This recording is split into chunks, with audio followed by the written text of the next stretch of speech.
Welcome back to Central PA Live. It's Wildlife Wednesday. Robin Grabowski joins us now from Center Wildlife Care. Robin, remind us about Center Wildlife Care. This is an operation where you really try to take care of animals who are in distress, wild animals that we might find or Yes. or may be delivered to you. Yeah, so it's a nonprofit organization and it's volunteer based. We have over 50 volunteers and we take in over 1,600 animals per year, everything from bunnies to bald eagles.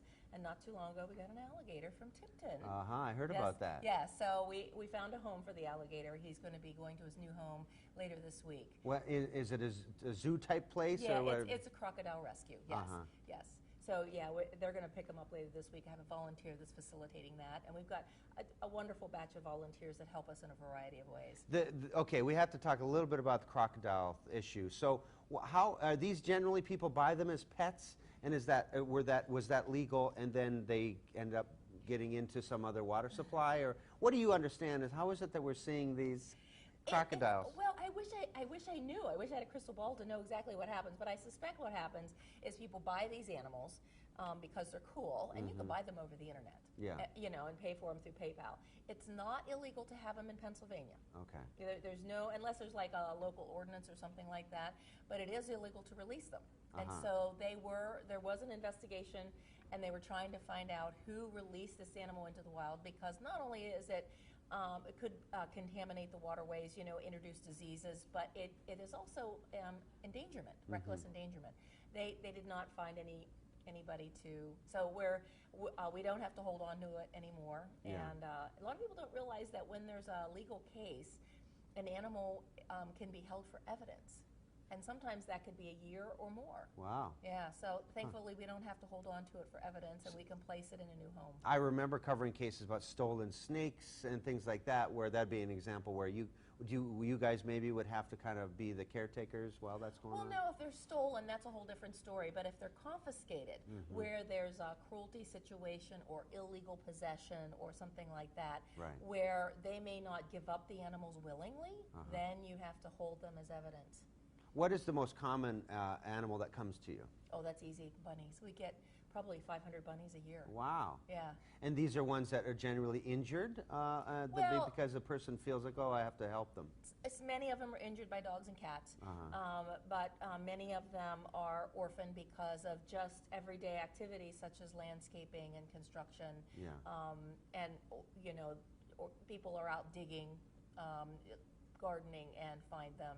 And can't put them back. If we could put them back where they're found, we always try to reunite babies. And when people call, we try to figure out what the situation is, whether it be baby bunnies or baby squirrels or baby birds.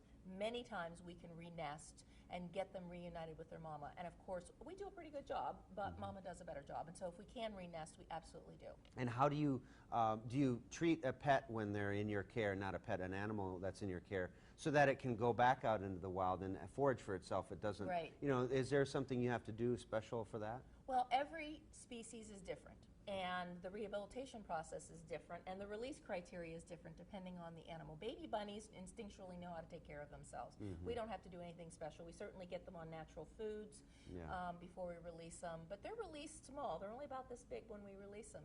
So they're on their own and eating natural foods at a very young age, and we can get them back out into the wild. Now you have some fishers. Tell us about these fishers that you wanted to share. Some people call them fisher cats. They're actually not cats at all. They're in the weasel family. They're related to mink, and they're next to the largest mustelid in Pennsylvania, with river otters being the largest. So the least weasel would probably be the littlest, and then we have minks and fishers and otters. And so they came to us. They don't eat fish, believe it or not. They're a woodland creature, and they actually eat a variety of different mammals. They are mammals and birds. They are carnivores. And what happened with them is they nest in trees, and somebody was logging and took the trees to a Amish sawmill and then found the babies and called the Game Commission. So we actually don't have any idea where they're from, other than they were found at a sawmill, and the Game Commission responded and then brought them to us. And they were tiny. They were only about a month old, and their eyes open when they're 7 weeks old. and and of course they're adorable. Yeah. Yeah, and now they're about 4 months old, and we're making arrangements with the Game Commission to release them in a very remote location.